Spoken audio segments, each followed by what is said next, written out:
Saudara-saudari terkasih, apakah saudara sudah memulai hari ini dengan penuh sukacita dan punya niat untuk berbuat baik meskipun kecil? Semoga Tuhan memberkati niat baik saudara.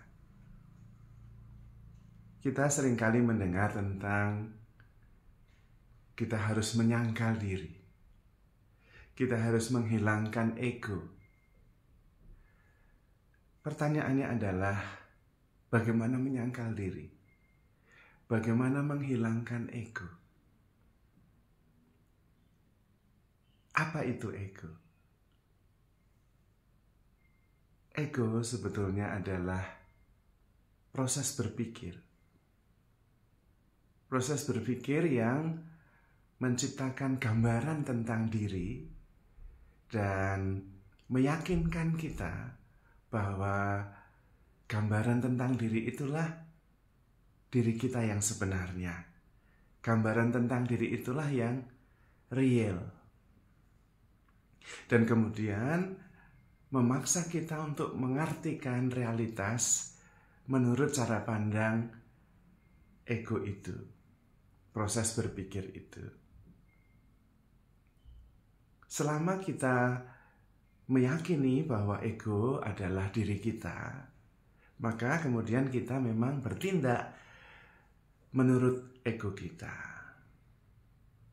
Dan ego itu akan terus ada dan tetap ada. Lalu bagaimana caranya supaya ego itu bisa hilang? Caranya adalah menyadari bahwa ego itu ilusi. Itu adalah sebuah proses berpikir yang menciptakan realitas tentang gambaran diri kita. Tetapi itu proses berpikir yang tidak real, karena bisa berganti-ganti. Diri kita yang sebenarnya bukan hasil dari proses berpikir. Tetapi bagaimana caranya kita bisa melepaskan diri dari proses berpikir itu? Jalannya adalah dengan menyadari pernafasan. Ternyata menyadari pernafasan itu menakjubkan sekali. Nafas yang kita hirup dan kita sadari, kemudian membuat kita bisa sadar dan hadir sepenuhnya pada saat ini. Dan ketika pada saat kita sadar sepenuhnya ada di sini sekarang ini, ego nggak ada lagi. Ego hilang. Tetapi apakah kemudian ego diam saja? Tidak. Ego akan berjuang supaya kita terus berpikir. Karena begitu berhenti berpikir, ego lenyap. Karena memang ego adalah buah dari proses berpikir itu. Maka meskipun kita punya niat untuk mengadakan meditasi 1 jam, belum 1 menit, pikiran kita sudah mengajak kita jalan kemana-mana. Karena memang kalau kita sungguh bisa sadar sepenuhnya akan saat ini dan di sini, kita tidak perlu ego. Tidak perlu gambaran diri.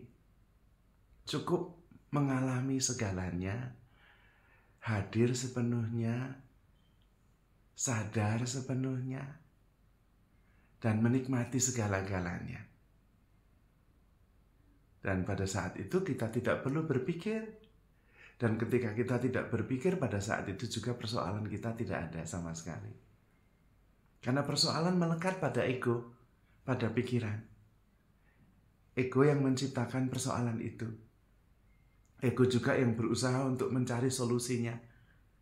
Tetapi itu memang proses berpikir supaya ego tetap ada. Dan dengan berbagai macam cara, ego akan berusaha supaya kita berpikir terus. Tapi kita bisa milih. Mau berpikir terus atau kemudian sadar, tidak usah berpikir. Just be, just live, just experiencing.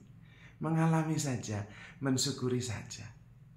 Menerima segala-galanya tanpa penolakan apapun juga.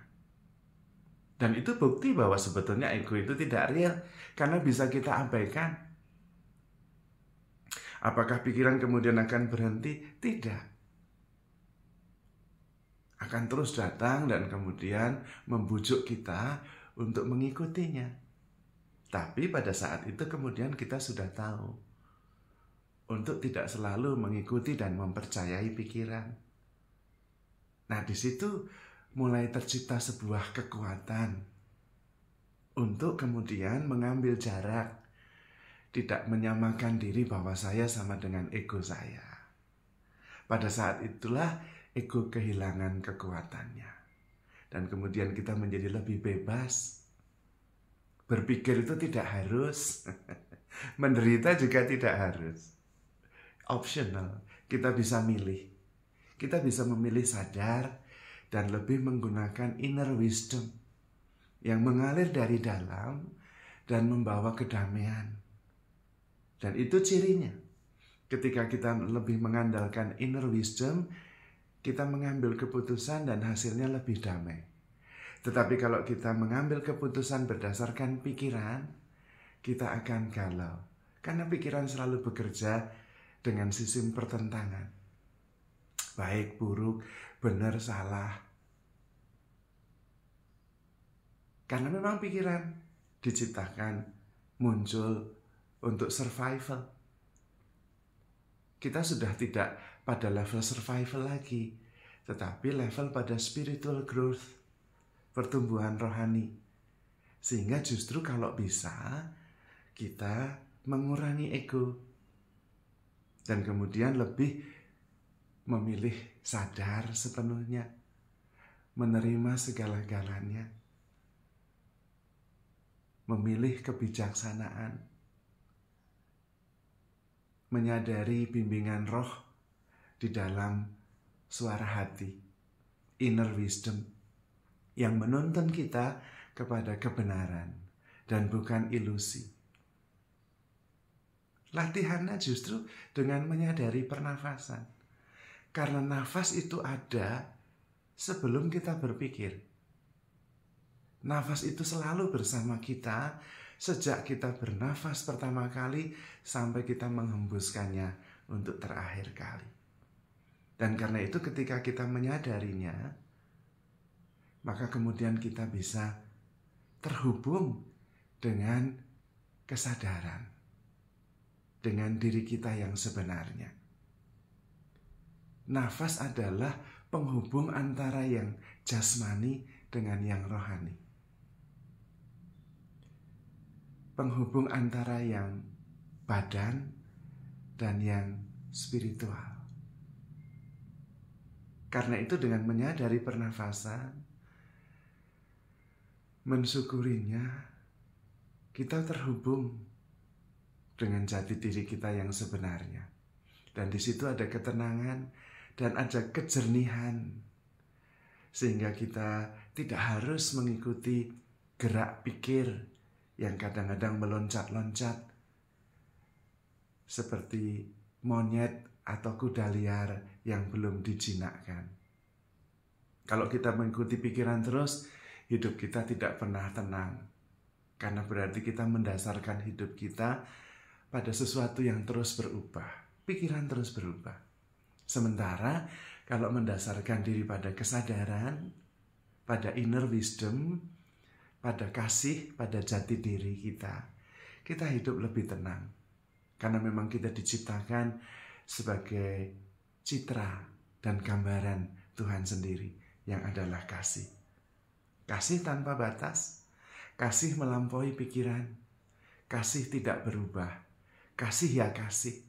Kasih adalah daya hidup itu sendiri. Dengan hidup berdasarkan kasih dan digerakkan oleh daya hidup yang abadi, kita lebih tenang, lebih damai, lebih jernih, dan penuh syukur dalam menghadapi kehidupan dan menjalaninya.